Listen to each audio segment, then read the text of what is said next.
Hello friends. आज मैं आपको बताऊंगी कि नार्सिसिस्ट व्यक्ति के द्वारा खड़ी की गई जो समस्याएं हैं उनका आधार क्या है, उनका बेस क्या है। तो नार्सिसिस्ट व्यक्ति की समस्याओं का कोई भी आधार नहीं है। वो क्या करता है, वो अपने दिमाग में कल्पनाएं करता है तरह तरह की, और फिक्शंस जिसे कहते हैं। फिक्शन मतलब इमेजिनेशन। तो वो इमेजिन करता है, जैसे कहानियाँ पिक्चरों की बनती हैं, है ना, लिखी जाती हैं पोएट्स वगैरह के द्वारा, ऑथर्स के द्वारा। तो वो सारी मनगढ़ंत अपने दिमाग में क्रिएट करके बनाई जाती हैं। तो ये है फिक्शन का मतलब। तो नार्सिसिस्ट व्यक्ति का जो भी जीवन होता है, जो भी उसके कार्य होते हैं बाहर के, जो वो परेशानियाँ समस्याएं खड़ी करता है, वो सब की सब उसका फिक्शन वर्ल्ड होता है। और इस फिक्शन वर्ल्ड का रियलिटी के साथ में दूर दूर तक कोई संबंध नहीं होता। तो मुख्य रूप से नार्सिसिस्ट जो है वो कल्पना शक्ति पर आधारित होता है। जैसे उसने किसी की पत्नी अगर नार्सिसिस्ट है तो वो अपनी कल्पना से सामने वाले के लिए एक इमेज बना लेगी, जिसे हम बाइस्ड होना भी कहते हैं। तो अपने उस थॉट के साथ, अपनी उस इमेजिनेशन के साथ में वो बाइस्ड हो जाती है, और फिर वो जिस थॉट के साथ बाइस्ड है वैसा ही वो व्यक्ति उसको दिखाई देता है। इस तरह से समस्याएं क्रिएट करता है वो नार्सिसिस्ट व्यक्ति। तो उसका जो फिक्शन वर्ल्ड होता है, उसमें काल्पनिक संसार में जो विक्टिम होता है नार्सिसिस्ट के द्वारा पीड़ित व्यक्ति, उसको वो एक विलेन के रूप में देखता है। वो उसके दिमाग में विलेन बनकर जिंदा रहता है। मतलब उसकी हर अच्छा कार्य भी, अच्छी सलाह भी, नेक सलाह भी उसको ना एक विलेन की टाइप से दिखाई देती है। उसे लगता है ये मेरा बुरा ही चाहता है, बुरा ही करेगा, ये इंसान बुरा है। पति भी हो सकता है नार्सिसिस्ट, और पत्नी भी हो सकती है। तो दोनों के लिए ये बात है, और यही कारण है कि वो विक्टिम को परेशान करने के तरह तरह के बहाने ढूंढता रहता है। और जबकि विक्टिम जो है वो उसकी काल्पनिक दुनिया से बिल्कुल एक अलग तरह के चरित्र वाला व्यक्ति होता है। उसकी इमेजिनेशंस का उस विक्टिम में रंच मात्र भी कुछ नहीं होता है, लेकिन फिर भी वो उसे परेशान करता है और विक्टिम परेशान होता है। तो नार्सिसिस्ट जो है वो अपने आप को दुनिया का सबसे ज़्यादा यूनिक इंसान मानता है, जबकि उसके चरित्र में कुछ भी यूनिक या एक्स्ट्रा ऑर्डिनरी चीज़ नहीं होती। फिर भी वो मानता है कि मैं ही इस दुनिया में सब कुछ हूँ, एक बिल्कुल हट के दुनिया से निराली चीज़ हूँ मैं, ऐसा वो अपनी कल्पनाओं में मानता है। और इसीलिए वो अपने दिमाग में अपने लिए भी एक यूनिक पर्सनालिटी की एक फिक्शनल इमेज को खड़ा कर लेता है, और अपने आसपास के लोगों को भी अपनी उस फिक्शन जो उसकी इमेजिनेशन है उसके आधार से चाहता है कि ये भी मेरे फिक्शनल वर्ल्ड के करेक्टर के रूप में जिए और वैसा ही करे जैसा मैं चाहता हूँ इससे। ऐसा वो करता है। और यदि सामने वाला उसके उस झूठे काल्पनिक कैरेक्टर के हिसाब से नहीं कर पाता है, नहीं चल पाता है, क्योंकि हर एक की अपनी अपनी वो है ना, थॉट्स हैं, अपनी अपनी नेचर है, अपनी अपनी लिमिटेशंस हैं। तो यदि वो उसके हिसाब से नहीं चल पाता है तो वो उसके ऊपर प्रेशर भी डालता है किसी भी तरह से कि वो उसके हिसाब से चले। लेकिन सामने वाले के लिए, मतलब आपके लिए, वैसा झूठा चरित्र अपनाना पॉसिबल नहीं हो पाता है। तो फिर भी यदि आप रिश्ता बचाने का सोच करके कि रिश्ता बचे किसी तरह से, ऐसा सोच करके यदि आप नार्सिसिस्ट की फिक्शनल दुनिया के करेक्टर के हिसाब से जीना भी चाहते हो और शुरू कर भी देते हो, तो आपकी ज़िंदगी जो है ना वो भी एक फिक्शनल वर्ल्ड बन के रह जाएगी, क्योंकि आप वैसे हो नहीं ना जैसा आप रिएक्ट कर रहे हो। नार्सिसिस्ट को खुश करने के लिए, अपनी गृहस्थी बचाने के लिए जैसे आप नहीं हो वैसा आपको करना पड़ता है, तो डेफिनेटली आप परेशान रहोगे, दुखी रहोगे।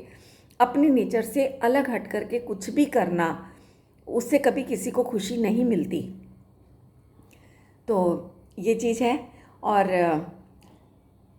आप धीरे धीरे उसके नाटक का, नार्सिसिस्ट के एक नाटक का एक करेक्टर बन जाते हो, और वो आपके ओरिजिनल और फिक्शनल करेक्टर के बीच में एक बहुत बड़े स्ट्रगल का कारण बन जाता है। आपका जो उसके करेक्टर के हिसाब से बिहेव करना है, वो आपका बिहेवियर आपके लिए एक स्ट्रगल का कारण बन जाता है। आप वैसा होने का दिखावा करते हो जैसे आप हो ही नहीं। नाटकों में जो फिक्शनल चरित्र निभाना होता है ना, वो बहुत आसान बात होती है, क्योंकि उसमें पता होता है कि हर करेक्टर को पता होता है कि हम जो भी कर रहे हैं वो सब थोड़ी देर का एक नाटक है, असलियत में ऐसा नहीं है। तो वहाँ आसान होता है नाटक में कुछ भी रोल निभाना, लेकिन रियल लाइफ में बहुत मुश्किल होता है। रियल लाइफ का मतलब है आप जैसे हो वैसे ही बन करके रहो, लेकिन आप नहीं रह पाते हो नार्सिसिस्ट के कारण। बदकिस्मती से आपकी गृहस्थी नार्सिसिस्ट के साथ बंध गई है, तो आप गृहस्थी बचाने की कोशिश में आपको आर्टिफिशियल जीना पड़ता है, तो आपके लिए बहुत मुश्किल हो जाता है। तो और आप कल्पना और वास्तविकता में स्ट्रगल करते रहते हो, मैं ये करूं कि मैं ये करूं, मैंने ऐसा किया तो उसका क्या इफ़ेक्ट होगा, और आपको बोझा लगता है वो सब करना, है ना। तो इसके अलावा नाटक बहुत थोड़ी सी देर का होता है, उसके बाद आप स्टेज से उतरे अपने नॉर्मल वैसे के वैसे। लेकिन यहाँ ऐसा नहीं होता रियल लाइफ में, है ना। ज़िंदगी कल्पना नहीं होती, ज़िंदगी एक रियलिटी होती है। अगर कल्पनाओं से ज़िंदगी जी जाएगी ना, तो कभी भी खुशी नहीं मिलेगी। तो कुछ लोग जैसे इमेजिन कर लेते हैं, कल्पनाओं में जीते हैं कि ऐसा होना चाहिए, ऐसा ही होना चाहिए, लेकिन वो हो नहीं पाता, तो वो लोग परेशान रहते हैं। इसलिए रियलिटी को एक्सेप्ट करना बहुत ज़रूरी होता है, और नार्सिसिस्ट के साथ में आप रियलिटी को एक्सेप्ट करके नहीं चल सकते। और सबसे बड़ी विडंबना पता है क्या है, कि नार्सिसिस्ट जो प्ले होते हैं ना, उनमें डायरेक्टर को भी पता होता है कि ये सब नाटक है, लेकिन यहाँ नार्सिसिस्ट को नहीं पता, वो तो अपनी इमेजिनेशंस को रियल मानता है, तो वो अपने हिसाब से विक्टिम को, सामने वाले को उसी तरह से रिएक्ट करते देखना चाहता है। तो ये परेशानी का कारण है, बहुत बड़ी स्ट्रगल का कारण है। और सबसे बड़ी बात ये कि इस स्ट्रगल में आप अकेले सफ़र करते हो, नार्सिसिस्ट नहीं आपका साथ देता, वो तो आपको नचा रहा है, एक पपेट की तरह से नचा रहा है ना। तो पूरी ज़िंदगी को कल्पना में कैसे जी सकता है कोई।